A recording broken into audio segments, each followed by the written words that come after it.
I had a dream. How many of you over here have a dream that you want to fulfill? How many? Let's see the hands. That's fantastic. That's great. Sometimes I just get 2 hands up in the whole audience and I'm thinking, oh my God. But just like you, I had a dream, but a very different dream. I was always peculiar, by the way. But I had a dream. And my dream was not to become a motivational speaker or a lawyer or a doctor or an engineer. My dream was to just try to help as many people as I possibly could. My heart was just out there to help, and I wanted to help men, women and children, and I wanted to help them by the thousands. But guess what? I had no money. But that was my dream. So let me take you through and show you how I accomplished that. And then you can go away and check all the evidence you like. And I'm going to show you for yourself how I did it. So those are my parents. That's me in the middle, the chubby one. And that's my sister Vanessa. She is a teacher in this country today. She also teaches and the students love her. And that's my little brother and sister, Susan and Neil. I've written a book called Indian English. It's not on the market, it's just been taken off the market, and I'll tell you why later. But the reason I show you a picture of this tea case and this picture of this man is because before I was born, my parents lost 4 children, twins, Kimberly and Alan, and 2 sisters, Carol and Minnie, all before the ages of 6 months, to abject poverty and malnutrition, one after the other. Now, why did that happen? That happened because my father was a captain in the British Army. He was posted to India during World War II. He served in Iraq, Iran, and many other countries. And when India got her independence, in 1947, the British were given 1 year in which to leave the country and come back to Britain. All British families were given that 1 year's time. My dad's sister took all her kids and came back here. But my dad, along with hundreds of other families, chose not to return. You know why? The weather. Yes. They didn't want to come back here to the never-ending rain. So they decided, we were doing very well there. We had bungalows and servants and we had everything. So why not just stay there? And it's gorgeous weather. Everyone talks about the Indian summer. So that's what my dad decided to do along with hundreds of families. But the decision he made changed the course of our lives forever. After the 1 year had lapsed, all of the families were reduced to absolutely nothing. And we were reduced to living under a flight of stairs. Can you believe that? The lady in the picture is my mom. The little girl on her shoulder is me, and the little baby in her lap is my sister Vanessa. And that's where we lived for a very long time. We had no home, no house. Sometimes people took us in for a few days, and sometimes they told us, please move on because we can't continue to feed you or keep you. And we went from pillar to post, and that's how I grew up from a very little girl. In this tea case, why I show you is because when the twins died, my parents were so badly off that they couldn't even afford to buy coffins. My dad had to bury them in tea cases. Until the day my mom passed away, we didn't even know where they were buried. But my dad always said, don't worry, they're fine. But that's how poor we were. When my dad got better, and of course he had several cardiac arrests, a lot of stress, a lot of loss of many children, and it all caught up with him. But when he got a little better, we got our second home And we moved to a place which still stands to this day in a proper slum. And I'm not going to get into the details of all of that, but I'll give you the details in brief. In this slum, in this little room where we stayed, and just to show you that this picture that you see, this is how close the buildings were together. So you can see that we had hardly any light even coming through, and that was our little room down there. It was 8 by 10 feet. There was hardly any electricity, maybe once a week a little bulb lit up. There was hardly any water. We filled water from a tube well. And just to give you an idea of sheer population, about 3,000 people shared 3 toilets. And that's how I grew up. But I want to show you all how we made it out of there. But my parents, thankfully, never had much money. But to me, and to many of my school friends, they were the most inspirational people on the planet. They taught us things and they told us things that has served us so well that money just can't buy. This is a picture of one of the toilets in the slum. As you can see, there are no flushes. There's no sanitary conditions. And you had to queue up in the morning endlessly just to go to the toilet. But moving on, when I left, and this was all in the city of Calcutta, when I left Calcutta at the age of 17, my dad took me to Delhi to stay with my elder sister, who had got a great job, and he said, she'll help you, and you have to stay with her. I agreed. I was working in a very, very small company at the time when I saw this advertisement in the newspaper, and it said, Executive Secretary to the CEO of Bank of America. Oh my goodness, I was already planning to buy my house and my car and everything, even without going for the interviews. I was so excited. And I thought, and I said to my dad, look at this job is great. I could do it. I went for the interview, and at the door, she stopped me, a lady stopped me at the door, gave me a paper and a pen and said, take a seat. When I looked in that hole, I thought, 250 girls for one job.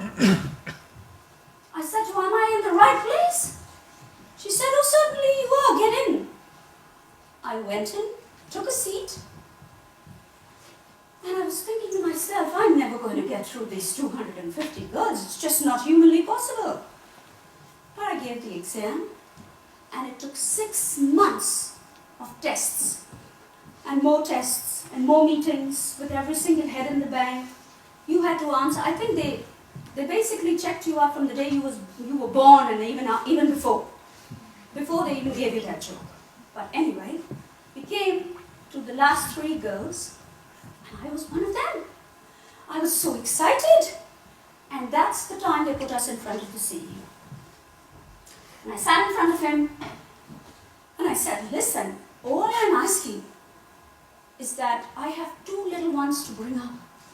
They're very tiny, and I need this job. You can tell me to do anything. You give me any job to do and I'll do it. Just give me the job. Because I've lost my mom to cancer.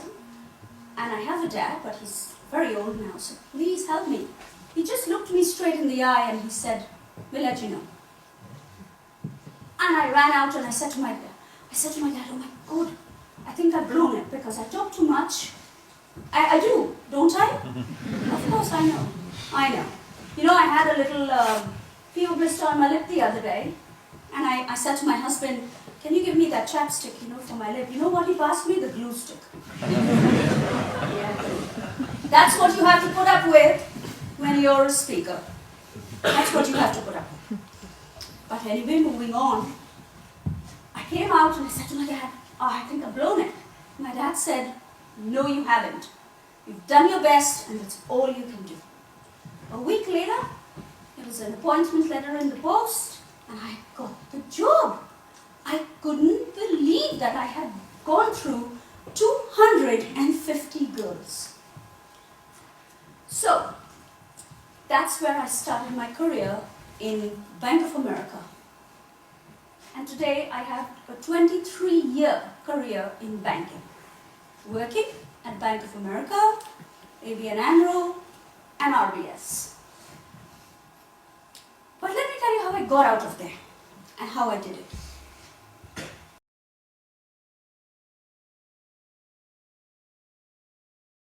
All of us have been through something. But yet, nobody wants to listen to us. Nobody wants to know. Maybe your friend will want to know over a cup of coffee, but then after that she'll say, when are you going home? But how funny that when you create your story or your dream or your business or your company or your purpose into something big, suddenly the whole world wants to know you.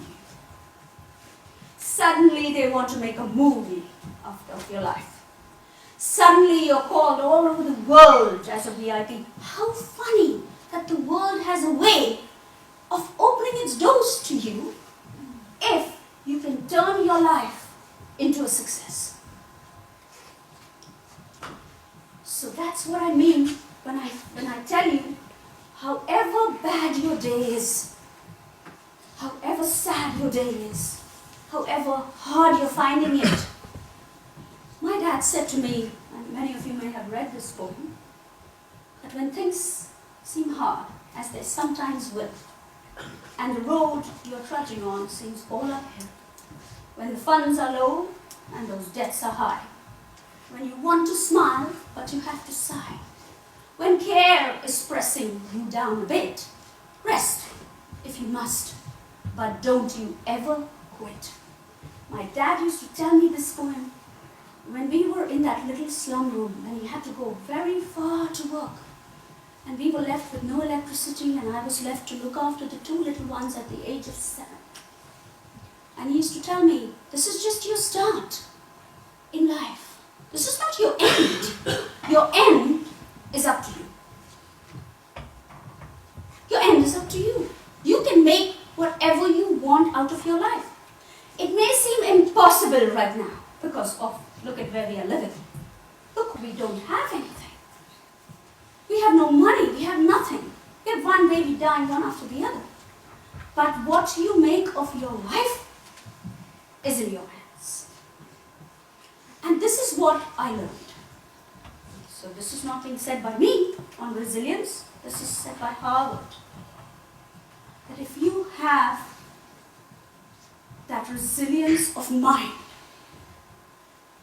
only those people make it through the woodwork and get to the top. The others, I don't know if you've read the book Think and Grow Rich.